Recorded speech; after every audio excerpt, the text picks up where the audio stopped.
Takes a while. Amazing but true. Welcome Friday evening, everybody. Take a break from this place during the All-Star break. Should be a few things to talk about there, but I'll distill it. I really didn't. Sorry.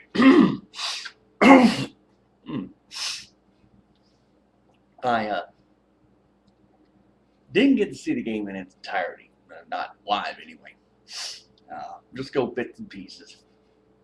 But at least I was able to catch enough of it to catch the ending of it. National League winds up winning the game. Tyler Clifford gets the win, even though he only showed up for a third of an inning. It's like, top fourth. Only gets one, basically pitches one batter. Or two, really. Went a third of an inning, but he gets the win. So, it would have been fun to see anybody else representing the Nationals in this, but unfortunately that was not the case. I did get a chance Wednesday night watch the AAA All-Star game.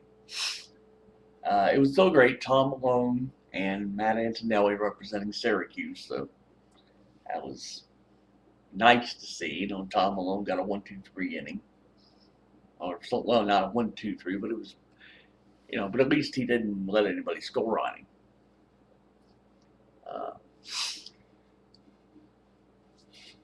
This is probably going to fall on deaf ears, but I'm going to put it in this video anyway.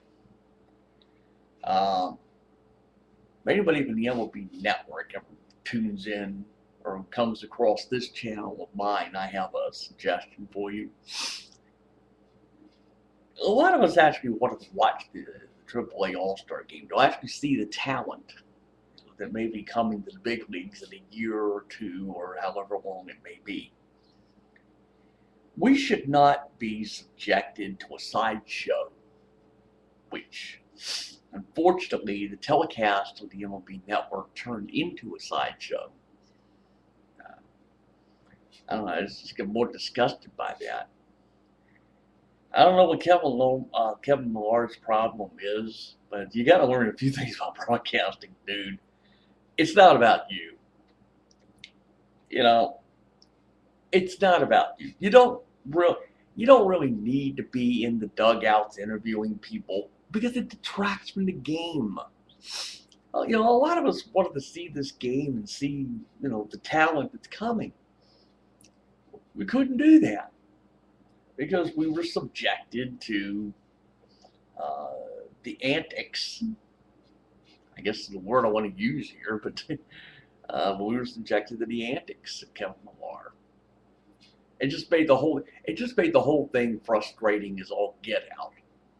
But hopefully, if the MLB Network, well, they'll probably do this AAA game next year. Get another set of announcers, please. Thank you. On that note, I guess a nice segue into the beginning of the second half of the season. Now, it really did start last night, but the Nationals' second half of the season starts tonight. Basically, it is all going on the road. It's going to Atlanta, going to Colorado, and then a day off from that, and then heading out west to play the Dodgers on that for next weekend. So there you go. It's like, hey, we get to see 3 time zones. Oh boy, 3 time zones. I don't know if I can ever sit up here and watch 10 o'clock. I wound up falling asleep. Last time they did a West Coast trip. You sit at home watching this, and next thing you know, it just becomes. I just wind up falling asleep and miss pretty much everything. But that's the breaks. An update here, if I can By now, everybody knows Bryce Harper's in Harrisburg. He played in the Futures game past Sunday. You know, I chalk up the experience there to, you know, having to really all to catch a red eye from Richmond to fly out to Phoenix, you know, to participate. But what I was going to say here. Oh yeah, I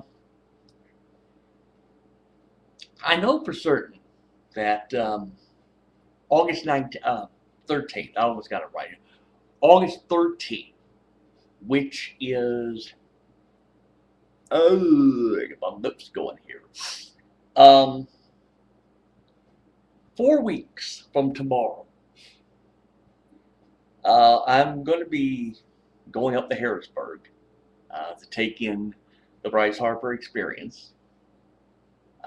I'm not going alone. I think I get this call from my brother, and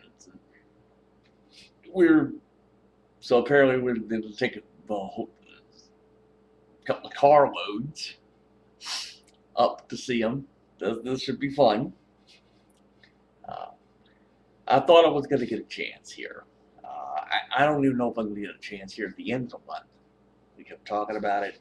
You never know.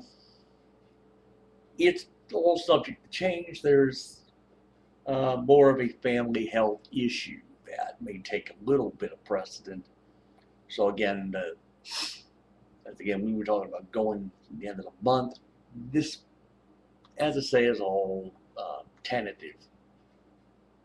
But at some point, hopefully maybe by August, I will get around to seeing it.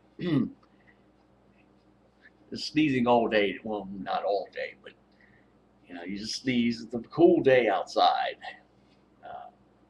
Defining cold, but it's like, you know, low 80s. Contrast to the early part of the week where it was in the 90s. But that's pretty much that pretty much takes care of the sports aspect. Supposedly now the NFL lockout may be lifted. We don't know.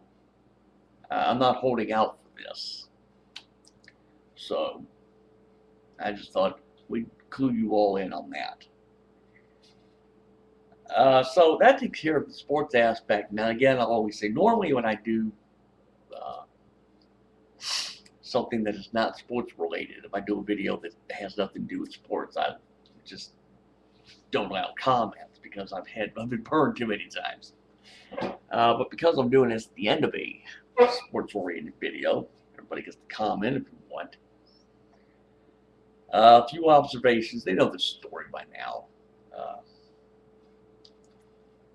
Rupert Murdoch is fucking up again.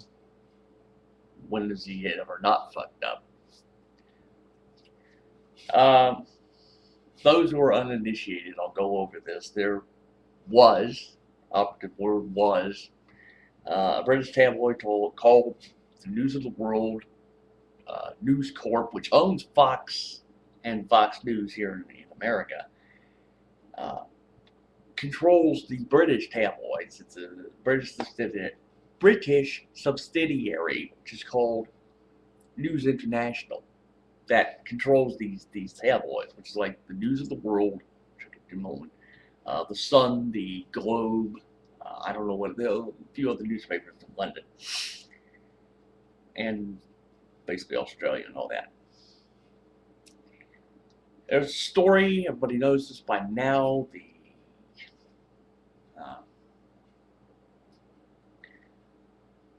hacking, the people involved with News of the World and maybe these other British tabloids hacking cell phones to get information from people. It revolved around a high-profile murder case about 2002 or so. And now it's apparently reached all the way to the Prime Minister's office. You know, and now, of course, there's talk that they want to do congressional investigations here in America about whether the cell phone messages or email, cell phone text from 9/11 victims were hacked. Again, they don't know one way or the other.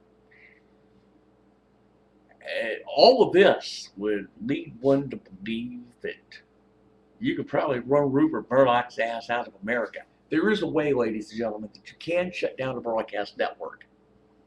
I learned it about 25 years ago. I ran across it one day. I did it quite by accident. But there's a way that you can shut down a broadcast network. Now, I'm not going to share it here because it's always one of these secrets you like to take to your grave. But I know how to do it. I have the general idea of how to make that work. Sorry, I don't know. It's fine.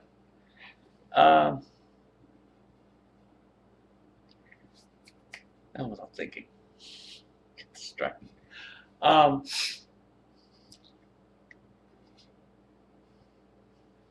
you get distracted after a while. It happens.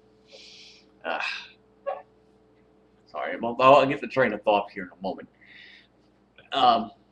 But suffice really to say that, you know, Murdoch's up shit creek in England, and this whole hacking thing that happened in England has major impact in what Murdoch wanted to do. Now, again, this goes into things. There's a company which is called British Sky Broadcasting. Some people have seen it referred to as B Sky B. It's what control. Basically, it is a news channel across Europe, Asia, all that. Murdoch owned 61% interest in that, and he wanted the other 39% so he could just take this thing being wholly owned. And the British government was all set to sign off on the deal until this shit started happening. So that got deep six. Murdoch gave up on it, and that's what you have. So that's all I'm going to be able to do here, because I'm starting to lose my train of thought. And it happens. So that's it. Of course, NASCAR racing for the weekend. It's up in New Hampshire, all that. I will catch up to you when I do another one of these videos. God damn it, I can't get anything out of my mouth today. So I better quit while I'm ahead. We will see you when I do another video. So adios, motherfuckers. I'm out the door and all that. So that's it.